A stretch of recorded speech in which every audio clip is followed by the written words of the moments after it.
சரியத்துல அந்த பெண்ணுக்கு நல்லா தெரிஞ்சிருந்துச்சு, இவர் தலாக் விட்டுட்டாரு அப்படின்னு தெரிஞ்சிருந்துச்சுன்னு வச்சுக்கோங்க, சேர்ந்து வாழாம இருக்கிறதுக்குள்ள முயற்சி தான் செய்யணுமா. ஏன்னா அதுக்கப்புறம் என்ன ஆயிரும், கணவர் பொய் சொல்றாருன்னு தெரியுது, ஆனா ஹராமான வாழ்க்கையில போயிடக்கூடாது.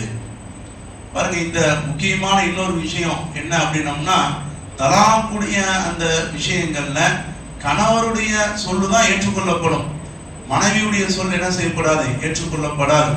ஆனாலும் அந்த மனைவி இருக்காங்களே, வேண்டுதலான முறைகள்ல அவங்க சொல்லணும், அவங்க சேர்ந்து வாழாம இருக்கிறதுக்கான முயற்சி செய்யணும். பாருங்க, இன்னொரு முக்கியமான விஷயம் என்னன்னா, தலாக்குல நான் தலாக் விடுறேன், நான் உங்க அம்மா வீட்டுக்கு போயிரு, உங்களோட சேர்த்து வாழ விருப்பம் இல்லை அப்படின்னா சொல்றான். பார்த்தீங்கன்னா, தலாக்கு விட்டுருவேன் அப்படின்னு சொல்றதுனால தலாக்கு நிகழாது. தலாக்கு விட்டுட்டேன் அப்படின்னு சொல்றதுனால தான் என்ன ஆகும், தலாக்கு நிகழுமே தவிர தலாக்கு விட்டுருவேன் நான் அப்படிங்கிறது நிகழாது. அதே மாதிரி மனைவி சொல்றாங்க, நான் உங்களை தலாக்கு விட்டுட்டேன்னு சொன்னாங்கன்னு வச்சுக்கேன், அப்படியும் தலாக்கு நிகழாது. என்ற சமீபத்தில் ஒருத்தர், ஒரு ஆண் என்னங்க அழுதுட்டே வந்து சொன்னார், என் மனைவி என்னை தலாக்கு விட்டாங்க, என் மனைவி என்னைய தலாக்கு விட்டாங்க என்னங்கன்னு சொன்னார். ஒன்றும் பிரச்சனை இல்லைங்க, நீங்க தான் விடக்கூடாது, அவங்க விட்டாலும் ஒன்றும் பிரச்சனை இல்லைங்க. அந்த மாதிரி மனைவி விடுறதுனால என்ன ஆகாதுங்க, தலாக்கு நிகழாது. பாருங்க, தலாக்கு நிகழ்ந்ததுக்கு பின்னாடி திரும்ப சேர்ந்து வாழ்ந்தாங்கன்னா அவங்களுக்கு ஹராமான வாழ்க்கையாக ஆயிடும். அல்லாஹ் தஆலா ரொம்ப கடுமையான முறையில் இந்த விஷயத்தை அல்லாஹ் தஆலா சொல்லி காமிக்கிறான். பாருங்க, இந்த தலாக்கு அல்லாஹ் தஆலா தலாக்கு வந்து பாருங்க, இந்த விஷயத்தையும் நம்ம ஞாபகம் வச்சுக்கணும். கணவன் வந்து மனைவிக்கு விடுறதுக்கு பேர் தான் தலாக்கு. மனைவி இருக்கிறாங்க, நிறைய குலகனா என்ன நினைச்சிருக்கிறாங்கன்னா, மனைவி தலாக்கு விடுறதுக்கு பேர் குலகம் நினைச்சிருக்கிறாங்க. அது தவறு. மனைவி வந்து கணவன் தலாக்கு கேட்பாங்க, என்னை விட்டுருங்க நீங்க அப்படின்னு கேட்டு கணவன் விடுறதுக்கு பேர் தான் குலம்.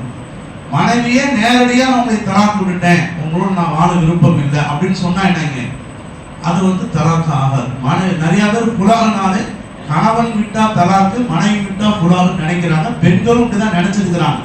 இப்போ உள்ள கவர்மெண்ட்டுடைய சில நீதிபதிகள் கூட இப்ப சமீபத்துல உள்ள ஜட்ஜ்மெண்ட்லாம் சில பேர் எப்படி சொன்னாங்கன்னா, கணவனுடைய திருப்தி அனுமதி இல்லாமலேயே மனைவி விவாகரத்து சொல்லலாம்னு கூட சொல்றாங்க. கணவனுடைய திருப்தி இல்லாம கூட மனைவி வாழலன்னு சொன்னோம்னா பிரிஞ்சு போய்க்கலாம்ங்கிறாங்க. ஆனா அந்த மாதிரி சரியா தெரியல. மனைவி கேட்டு கணவன் என்ன செய்யணுங்க, விடணும். அதுக்கு பேர் தான் குலா. பாருங்க, இந்த தலாக்குடைய விஷயத்துல கூட இன்னைக்கு ஜட்ஜ்மெண்ட் எல்லாம் பொதுவா 3 தலாக்கு விட்டதுக்கு பின்னாடி ஷரியத்துல சேர்ந்தே வாழ முடியாது, சேர்ந்தே வாழ முடியாது. ஆனா இன்னைக்கு நிறைய கோர்ட்ல கூட கவுன்சிலிங்னு கொடுத்து பெண்கள் இருக்கிறாங்களே, 3 தலாக்கு விட்டதுக்கு பின்னாடி இல்லை நான் அந்த கணவரோட தான் சேர்ந்து வாழ்வேன் நிறைய பேர் இப்ப சொல்றாங்க. ஒன்றும் பொருளாதாரத்துக்காண்டியோ அல்லது பிரச்சனைக்காண்டியோ 3 தலாக்கு விட்டதுக்கு பின்னாடி நான் அந்த கணவரோட தான் நான் சேர்ந்து வாழ்வேங்கிறார், அந்த கணவர் வாழ மாட்டேங்கிறார். ஆனா ஜட்ஜ்மெண்ட் போனோம்னா அவங்க என்ன சொல்றாங்க, மனைவி வாழ்றேன்னு சொல்லுது, நீங்க வாழ வேண்டியதானே அப்படிங்கிறாங்க. மனைவி வாழ்றேன்னு சொல்லுது, நீங்க வாழ வேண்டியதானே.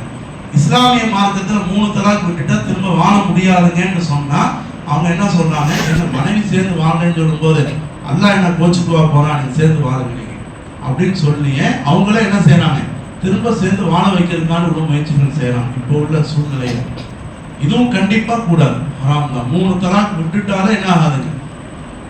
அதனாலதான் இது யாருக்கு பெரிய பாதிப்புனா ஆண்களுக்கு தான். அல்லாஹ் ஆண்களுக்கு தான் கடிவாளம் மாறி நீங்க உங்களை வரம்பு மீறி வார்த்தையை விட்டுறாதீங்க அப்படின்னு சொல்றாங்க. பாருங்க, இந்த நேரத்துல இதே நம்ம கவனமா கேட்கணும். தலாக்குங்கிற வார்த்தைக்கு தான் இந்த பவர்.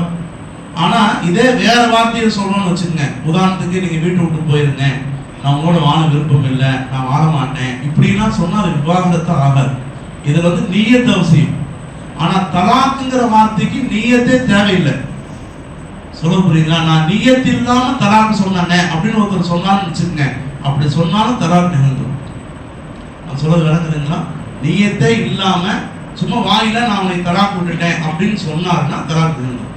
ஆனா நான் உன்னை விவாகரத்து செஞ்சுட்டேன், நீ உங்க அம்மா வீட்டுக்கு போயிரு, இனிமேல் நம்ம 2 பேரும் கணவன் மனைவி இல்லை இப்படின்னா வார்த்தைகள்லாம் சொன்னா இந்த வார்த்தைக்கெல்லாம் என்ன இல்லைங்க, பவர் இல்லை. தலாக்குங்கிற வார்த்தைக்கு தான் பவர். பாருங்க, அல்லாஹ் தஆலா இது வந்து தலாக்குடைய சட்டத்தை நான் ஒன்று சொல்லியிருக்கேன். இன்னைக்குள்ள காலத்துல சொன்னேங்க, விபச்சாரத்துடைய குழந்தைகள் பெருகிட்டாங்கன்னு நம்ம சொல்றோமே, இதுக்கு ஒரு காரணம் என்னன்னா 3 தலாக்கு கொடுத்ததுக்கு பின்னாடி பல பேர் சேர்ந்து வாழ்றாங்க, இது ஒரு காரணம். ரெண்டாவது என்னன்னா, நிக்கா ஆகிறதுக்கு முன்னாடியே 2 பேரும் சேர்ந்துட்டாங்க, அவங்க கன்சீவ் ஆயிட்டாங்க, கர்ப்பம் ஆயிட்டாங்க, அதுக்கப்புறம் தான் நிக்கா நடக்குது. இப்படியும் பல பேர் இருக்கிறாங்க. சில பேருக்கு பாருங்க, இந்த இத்தாவுடைய சட்டத்துல இத்தா முடியாமலேயே நிக்கா செஞ்சிடலாம். இன்னைக்குள்ள இதுல பாருங்க, இந்த இத்தாவுடைய சட்டம் அல்லாஹ் தஆலா சூரத்து தலாக் அப்படின்னு ஒரு சூறாவே சொல்லி முழுக்க இத்தா சட்டத்தை தான் சொல்றான். இந்த இத்தால 4-5 வகையான பெண்களை சொல்லி காமிக்கிறான். இது தனியா வைங்க. இப்ப நம்ம இத்தா முடிஞ்ச பின்னாடிதான் வேற நிக்காவே செய்யணும். இந்த இத்தா முடியறதுக்கு முன்னாடி நிக்கா செய்யக்கூடாது. ஆனா இன்னைக்கு காலத்துல பல பேர் இன்னைக்கு ஆண்கள் அத்தா அம்மாவே என்ன நினைக்கிறாங்கன்னா, வீட்டுல ஒரு பெண் வாழாம இருக்கிறாங்க, தலாக்கு நெகலாம அப்படியே பெண்டிங் இருந்துட்டே இருந்துச்சு வச்சுங்க. ஒரு 6 மாசம், 1 வருஷம், 2 வருஷம் வீட்டுல இருந்துட்டே இருந்துச்சுன்னா கொஞ்ச நாள் கழிச்சு ஒரு மாப்பிள்ளையை பாக்குறாங்க.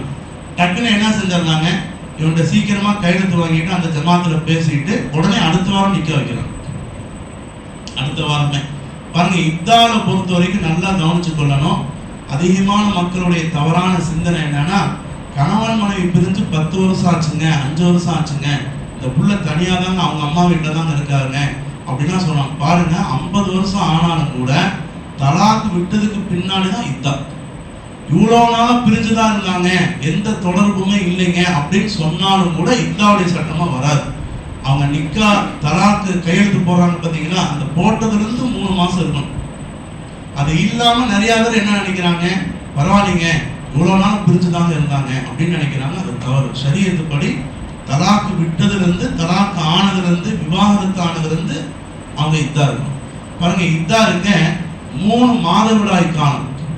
3 மாதம் இல்லை, 3 மாசம்னு சொல்லக்கூடாது, 3 மாதவிடாய் காலம்னு சொல்லணும்.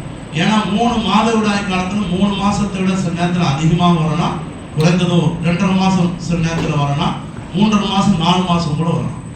மாதவிடாய் வரக்கூடிய பெண்களுக்கு 3 மாதவிடாய் காலம். இது அல்லாஹ் தஆலா பாருங்க குர்ஆன்லயே அல்லாஹ் ரொம்ப தெளிவா சொல்லி காமிக்கிறான். வல்லாஹி யஸ்ன மினல் மஹீல் மின் நிசாஇக்கும் இனித்தபுத்தும் ஃபஇத்தத்துஹுன்ன 3 அஷ்ஹுரின். யாருக்கு ஹைல் வரலையோ, மாதவிடாய் வரலையோ, அவங்க 3 மாசம் இருக்கணும், அவங்களுக்கு மாத கணக்குக்கு போயிடணும். யாருக்கு மாதவிடாய் வருதோ அவங்களுக்கு 3 மாதவிடாய் கணக்கு இருக்கணும், 3 மாசம் இல்லை.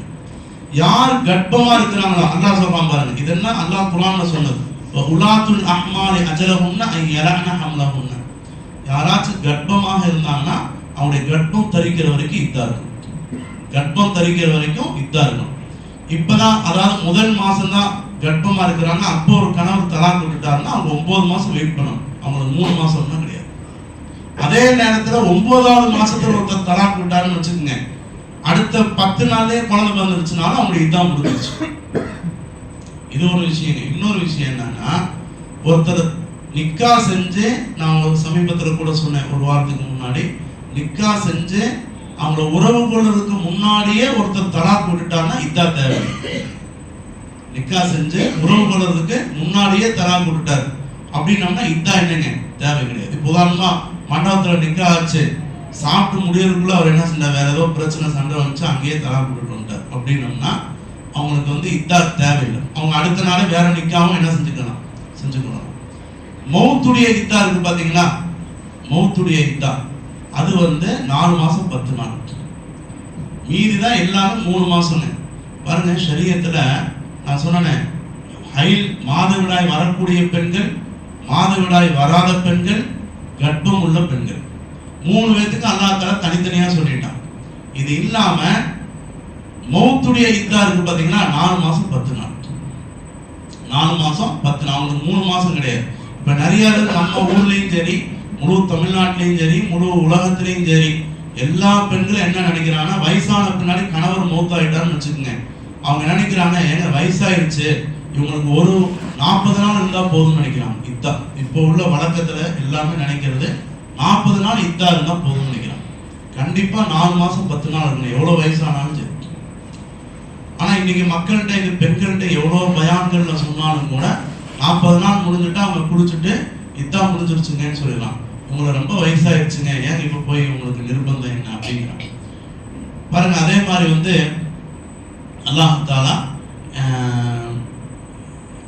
இந்த இத்தாவுடைய விஷயத்துல அல்லாஹ் தஆலா இந்த ஹைல் வர பெண்கள், வராத பெண்கள், மௌத்துடைய இத்தா, தலாக்கு, ஹுலாக எல்லாத்துக்குமே 3 மாசம் தான். தலாக்கு விட்டாலும் சரி, ஹுலா இருந்தாலும் சரி, உங்களுக்கு இடையில விவாகரத்து, அவங்களுக்கு வந்து நிக்காக முடிச்சு வச்சாலும் சரி, எல்லாத்துக்குமே 3 மாதவிடாய் காலம் தான். மௌத்துக்கு மட்டும்தான் 4 மாசம் 10 நாள். அல்லாஹ் ரொம்ப தெளிவா அதிகமான விஷயங்கள் சொல்லி காமிக்கிறான். அதாவது அவங்க ஹமலா இருக்கிறாங்க, அவங்க வந்து கர்ப்பமா இருக்கிறாங்க, அவங்க குழந்தை பிறந்துருச்சுன்னா அந்த குழந்தைக்கு பால் ஊட்டுறதுக்கு உள்ள செலவு கணவன் தரணும், அவங்களுடைய இத்தாவுடைய செலவு கணவன் தரணும். இதெல்லாம் அல்லாஹ் ரொம்ப விரிவாக இந்த குர்ஆன்ல சொல்லி காமிக்கிறான். பாருங்க, இடையில ஒரு ஆயத்துல அல்லாஹ் சொன்னா இதை சொல்லிட்டு இதெல்லாம் நீங்க பயப்படணும், அல்லாஹ்வை பயந்து இந்த சட்டத்தை நீங்க ஃபாலோ பண்ணணும். ஒரு கால் நீங்க தில்க ஹுதூதுல்லாஹ்ங்கறான், இதெல்லாம் அல்லாஹ் தஆலாவுடைய எல்லைகள், சட்டம். யார் அல்லாஹ் தஆலாவுடைய எல்லைக்கு சட்டத்துக்கு மாறு செய்யறாங்களோ, வரம்பு மீறி போறாங்களோ, ஃபக்கத் ஸலம நஃப்ஸஹு, அவங்களுடைய நஃப்ஸுக்கு அவங்க அநீதம் செஞ்சுட்டாங்க. அவங்களுக்கு ஒரு பெரிய தண்டனை இருக்கு. நாங்க சொன்ன இந்த சட்டத்தை நீங்க ஃபாலோ பண்ணுங்க. இன்னைக்கு அதிகமான பேர்கள் இதை ஃபாலோ பண்றதே இல்லை. டக்குன்னு உடனே கல்யாணம் வைக்கணும், இதான் முடிஞ்சிருச்சா இல்லையா நம்ம பார்க்கறது இல்லை. எங்கேயாச்சும் போய் அவங்க என்ன செஞ்சிடறாங்க, ஏர்வாடி நாகூர் போய் கல்யாணம் பண்ணிட்டு வந்துடுறாங்க. டக்குன்னு அவங்களுக்கு முடிஞ்சா போதும் தான் நினைக்கிறாங்களே தவிர ஷரியத்துடைய சட்டத்திட்டங்கள் இருக்குதாங்கிறது அவங்க தெரிஞ்சுக்கிறதே இல்லை. அல்லாஹ் இதை சொல்லிட்டு உமன் யத்தகில்லாஹ் யஜ்அல் லஹு மஹ்ரஜா, யாராச்சும் அல்லாஹ்வுக்கு பயந்து அவங்க ஷரியத்துடைய சட்டத்தை ஃபாலோ பண்ணாங்கன்னா அவங்களுக்கு வெளியேறும் இடத்தை அல்லாஹ் ஆக்குறாங்க. வெளியேறும் இடத்தைனா அவங்களுக்கு சிரமங்கள் இருந்து நெருக்கடியிலிருந்து வெளியேறக்கூடிய இடத்தையும் ஆக்குறான். வமைய தவக்கல் வயர்சுக்குஹு மின் ஹைது லா யஹ்தஸிப், அவங்க அறியாத புறத்துல அல்லாஹ் ரிஸ்க் கொடுக்குறான். யார் அல்லாஹ் மேல நம்பிக்கை வைக்கிறாங்களோ அல்லாஹ் அவங்களுக்கு போதுமானவனா இருக்கிறான். இன்னைக்கு நிறைய பேர் உலகத்துடைய நெருக்கடியை வச்சுதான் டக்குனு கல்யாணம் பண்றாங்க, வேணாங்கிறாங்க. அல்லாஹ் சொல்றான், நீங்க அந்த மாதிரி நெருக்கடியில கூட நீங்க அல்லாஹ்வை பயந்து இருந்தீங்கன்னா அந்த நெருக்கடியிலிருந்து அல்லாஹ் உங்களை விலக்க வைக்கிறான். அல்லாஹ் உங்களுக்கு லேச கொடுக்குறான். அல்லாஹ் உங்களுக்கு ரிஸ்க் தரான். நீங்க எதை பயந்து நீங்க இப்படி செய்றீங்களோ அல்லாஹ் உங்களுக்கு ரிஸ்க் கொடுக்குறாங்க. அதனால பாருங்க, மாஷா அல்லாஹ், இந்த சூறாவே சூரத்து தலாக் அப்படின்னு 28ஆம் ஜுஸ்ல வருது. இன்ஷா அல்லாஹ் நம்ம எல்லாருமே இந்த சட்டங்களை நம்ம தெரிஞ்சு கொள்ளணும், நம்ம சட்டத்தை ஃபாலோ பண்ணணும். குறைந்தபட்சம் நம்ம உலமாக்கள்கிட்ட அணுகி இதெல்லாம் என்ன இருக்குங்க, நாங்க என்ன செய்யணும், குடும்பங்கள்ல ஏதாச்சும் பிரச்சனைகள் ஏற்பட்டாலும் கூட நாங்க அடுத்த கட்டங்களை நாங்க என்ன செய்யணுங்கிற வழிகாட்டுதலோட செய்யணும். இதுதான் ஷரியத்து நமக்கு அல்லாஹ் தஆலா நம்மை கற்றுக் கொடுத்துருக்கான்.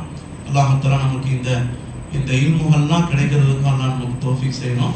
பாருங்க, இன்னைக்கு 25ஆவது நாள் இரவு, ஒற்றைப்படை இரவு. இன்ஷா அல்லாஹ் இன்னைக்கு இரவும் 11 மணிக்கு அமல்கள் நடக்கும். நீங்க எல்லாருமே கலந்து கொள்ளுங்க. அல்லாஹ் தஆலா லைலத்துல் கத்ர் இரவு அடையக்கூடிய பாக்கியத்தை தந்தருள்வானாக. பிஸ்மில்லாஹிர் ரஹ்மானிர் ரஹீம். அல்ஹம்துலில்லாஹி ரப்பில் ஆலமீன். அல்லாஹும்ம ஸல்லி அலா சய்யிதினா முஹம்மதின் வ அலா ஆலி சய்யிதினா முஹம்மதின் வ பாரிக் வ ஸல்லிம் அலைஹி. அல்லாஹும்ம ஃபிர் லனா ذنوبنا وخطايانا كلها يا رب العالمين. ربنا عليك توكلنا وإليك أنبنا وإليك المصير. يا رب بالمصطفى بلغ مقاصدنا واسمح لنا ما أمرنا يا واسع الكرم. يا الله என்னுடைய பாவங்களை மன்னித்தருள்வாயாக. பெற்றோர் முஸ்லிமார்கள், உலகத்துள்ள முஸ்லிமான முஃமினான ஆண்கள் பெண்கள் அனைவருடைய பாவங்களை மன்னித்தருள்வாயாக. ரப்பே ரஹ்மானே, யா அல்லாஹ், என்னுடைய குடும்பங்களிலே மன மகிழ்ச்சியான ஒரு வாழ்க்கையை ஏற்படுத்தி தந்தருள்வாயாக. அல்லாஹ் தலாக் இல்லாத, குர்ஆன் இல்லாத குடும்பங்களை உருவாக்கி தந்தருள்வாயாக. அல்லாஹ் இந்த சமுதாயத்தை தலாக்கை விட்டும் குலாகை விட்டும் பாதுகாத்தருள்வாயாக. குறிப்பாக கணவன் மனைவிக்கு மத்தியில் விட்டுக் கொடுக்கும் தன்மையும் சகிப்புத்தன்மையும் பொறுமையும் நீ தந்தருள்வாயாக. அல்லாஹ் கண்குளிர்ச்சியான வாழ்க்கையை ஏற்படுத்தி தந்தருள்வாயாக. அல்லாஹ் யார் நாம் பிரிந்து வாழ்கிறார்களோ ரப்பே அவர்கள் ஒரு சேர வாழ்வதற்கு தௌஃபீக் செய்வாயாக.